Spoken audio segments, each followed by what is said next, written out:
What's up, everybody? Welcome back to the channel. Okay, folks, we got some more activist judge activity going on. Check this out, y'all. Judge extends order preventing Trump administration from laying off thousands of federal workers. Now, I know if you actually read that title right there, it says laying offs of thousands of federal workers. Yeah, it must be a misprint or something like that. It is what it is. But let's get into this thing because, once again, these activist judges, they're activated. That's for damn sure. A federal judge on Thursday continued to block the Trump administration from moving forward with its plans to lay off thousands of government workers at more than 20 federal agencies, providing federal employees a lifeline as a legal challenge to President Trump's bid to restructure the federal government moves forward. The preliminary injunction granted by U.S. District Judge Susan Ilston covers 21 federal agencies and the White House's Department of Government Efficiency and prevents them from implementing reductions in force, placing employees on administrative leave, and proceeding with job cuts that are already in motion. Yeah, that's exactly what they're doing. The judge, who sits on the federal court in San Francisco, also barred agencies from implementing any orders by the Elon Musk-led Doge to cut programs or staff in connection with an executive order signed by President Trump in February that seeks to transform the executive branch. Now, what's funny about that, what I find so fascinating about this is, and the reason I say this is an activist judge, is because she watches corporate press. And you know how I can tell that, folks? Because she issued an order that stops Elon Musk's led Doge from changing anything, from issuing any orders. In other words, you can't take any orders from Doge. Well, guess what? You know, Doge does not have any power to fire anybody, despite what the corporate press has told you. They have not fired, laid off, told people to go home under their own authority. They have not done anything under their own authority. It's an advisory board. What they do, they go in, they look at the data, blah, blah, blah, blah, blah. They come up with some changes to what you're doing here. You know, we think maybe you could streamline it in this way, blah, blah, blah, blah, blah. And they give that report to the head of whatever agency it is. And the head of the agency actually implements, if they want to, whatever Doge came up with. So that's just fascinating right there, right? And it goes to the left's delusional dream world over here where they think that Doge is coming in and firing everybody and telling people to get out and blah, blah, blah, blah, blah. I mean, that's what you've been led to believe, but that's just not reality. That sounds like some delusional dream world, right? Like you hear that and you think, well, this is just a rogue band of Nazis coming through the government, don't you? Oh, it's a bunch of Nazis, like it's the SS or something. You know, it's the secret administrative police or whatever it may be coming through and firing people and blah, blah, blah, blah, blah. And they secretly have your data. They're going after your data. That's all they fearmonger about, but they don't really have access. Well, I'll say this. They're not accessing your data. Why would they do that? What's the point? Why would they waste their time with accessing your data specifically? Doesn't make any sense, right? They're into the computer systems where they could have access to your data, but there's no reason to access your data. That's just something I love that the corporate press always fearmongers about. Well, they're accessing your data. Well, they're accessing the systems that have your data on them, but that doesn't mean they're accessing your data. And why would they want to do that? It doesn't make any sense. But let's keep going. While Ilston also granted retrospective relief by ordering federal agencies to rescind any reductions in force or layoffs issued under the president's February directive and to reinstate government workers who were put on administrative leave, she paused those components of her decision while the administration pursues an appeal. The Justice Department informed the court on Friday that it will be asking the U.S. Court of Appeals for the Ninth Circuit to review Ilston's decision. This is good. The Ninth Circuit is based in Louisiana. I mean, in New Orleans, as a matter of fact, in Louisiana. And they are some of the most based judges on the appellate circuit. So, yes, that is very good. This is why the Trump administration is continually sending as many criminal aliens to New Orleans or to that area, to that district, as they can. Because they know that the judges over there are down to earth. They're real people. They're actual judges. And they're not activists. They will rule based upon the law. They won't rule based upon their feelings and the corporate press narrative. In a 51-page ruling, Ilston wrote that presidents do have the authority to seek changes to federal agencies, and 9 presidents have, over the last century, sought to reorganize the executive branch, but only after obtaining approval from Congress. Now, hang on, I've got my issues with that, but we'll get into that. Let's keep reading here for a second. Presidents may set policy priorities for the executive branch, and agency heads may implement them. This much is undisputed, the judge said. But Congress creates federal agencies, funds them, and gives them duties that, by statute, they must carry out. Agencies may not conduct large-scale reorganizations and reductions in force in blatant disregard of Congress's mandates, and a president may not initiate large-scale executive branch reorganization without partnering with Congress. Now, hang on just a second. So, what we have here is the federal government trying to reorganize itself under the president's authority. Right now, if you go look at Article 2, it says all the authority of the executive branch is vested within a single person. That is the President of the United States. Now, I understand Congress, that's where all the money derives from. But basically what this judge is saying is that Congress, there is no separation of powers. Congress is the most powerful institution in this country, which they kind of are, to be honest with you. I'll be honest with that. But this judge is affirming what I'm saying here is that the executive branch, sure, it can fire a couple of people here and there, but if they want to get rid of a bunch of people, they can't. As a matter of fact, they can't reorganize executive branch agencies for some reason. Oh, Congress has to approve that. Well, why does Congress have to approve? Because they made that agency? Well, he's not shutting down the agency, right? I thought all the authority of the executive branch is vested within a single person, the President of the United States. But apparently this judge is saying that's not the case. So, is this ruling unconstitutional? I do believe it is, because what we have here is, like I said at the beginning of this rant, you got the federal government trying to reorganize itself, and then you have outside groups, unions, nonprofits, suing the government to stop it from doing so. Hang on just a second. If this was all supposed to be approved by Congress, don't you think that Congress should have sued the executive branch? Not some outside governmental body, non-governmental body that actually has nothing to do with this? That would be like me suing the federal government to stop it from, I don't know, arresting criminal aliens.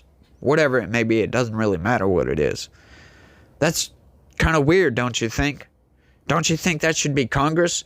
If supposedly, the President of the United States is usurping the power of Congress, don't you think Congress would be mad about that?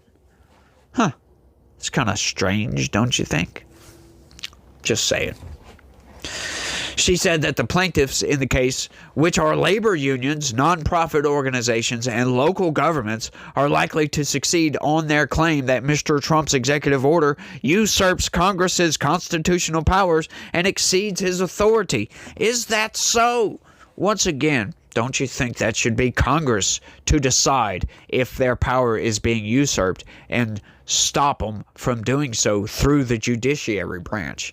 That is called checks and balances. Now, I did not know that labor unions and non-governmental organizations were part of the checks and balance system. Had no idea. Had no idea. All right, because all this does not affect none of these labor unions. Well, I say that. It does affect their profits, if you will. Right?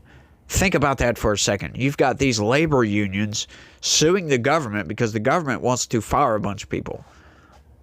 You don't see some sort of conflict of interest with that. I'm just saying. Although I've pointed that out in every single video I've made about Doge and their cuts and all these judges that stop these federal employees from being fired. I've made that delineation because in every single case that I've come across, it's always federal workers, employee union, or something of the sort. It's always some sort of a union who, by the way, once again, is wholly funded by your tax dollars, folks. Because if these federal employees are paying union dues, well, hang on, the federal employees get paid through tax dollars, which comes out of your pocket. Yeah. So I find all this really fascinating that there's no, like, they're not bringing up conflicts of interest, essentially, on this. That the employee unions are suing the government to stop the government from firing the employees, making the unions lose money. I mean, once again, but, no judge has mentioned this whatsoever, at least as far as I can tell. And I haven't read all of their decisions. I have read, I'm not going to lie, a couple, not all the way through, to be honest with you. Right? I go for the meat. I try to get the meat of the order. I don't read the whole thing out because they're usually long-winded, folks, and I only have X amount of time that I have to research my video. But put simply, in this case, defendants want the court to either declare that 9 presidents and 21 Congresses did not properly understand the separation of powers or ignore how the executive branch is implementing large-scale reductions in force and reorganizations. The court can do neither, Ilston wrote. Oh, that's fascinating, don't you think? Well, then how come that's exactly what it sounds like she is doing here? She is stopping the government from reorganizing itself. Because, hang on, you just stopped the government from doing all of this at the behest of a conflict of interest, if you will, I don't know how any other way to put it, a workers' union and a non-governmental organization. Once again, don't you think that should be the sole authority of Congress if their power is, according to you, being usurped? Air quotes, of course. I'm just saying, don't you think that logic lines up? Let me know down in the comments section. Ilston had issued a 2-week temporary restraining order on May 9th that directed the Trump administration to pause its plans to lay off vast swaths of the federal workforce. That temporary order was set to expire Friday. Her preliminary injunction now extends the initial block on the administration's restructuring of the federal government as the case proceeds. The Trump administration already asked the Supreme Court earlier this month to allow it to move forward with its reductions in force, seeking emergency relief in a request that arose out of Ilston's temporary restraining order. The High Court has not yet acted on that bid, though the Justice Department will likely ask the Supreme Court to lift Ilston's injunction, which I hope they do. And as a matter of fact, in the Supreme Court, on most of these firings, the Supreme Court has agreed with the administration that it most certainly has the right to fire these people. I mean, they've already allowed all the temporary employees to be fired outright. Mr. Trump's February executive order directed agencies to make plans to initiate large-scale reductions in force as part of his initiative to slash the size of the federal government. On the heels of the president's directive, the Office of Personnel Management and Office of Management and Budget issued a memo directing agencies to submit plans for 2 phases of job cuts due March 13th and April 14th. Yeah, that's great, and I hope they do so.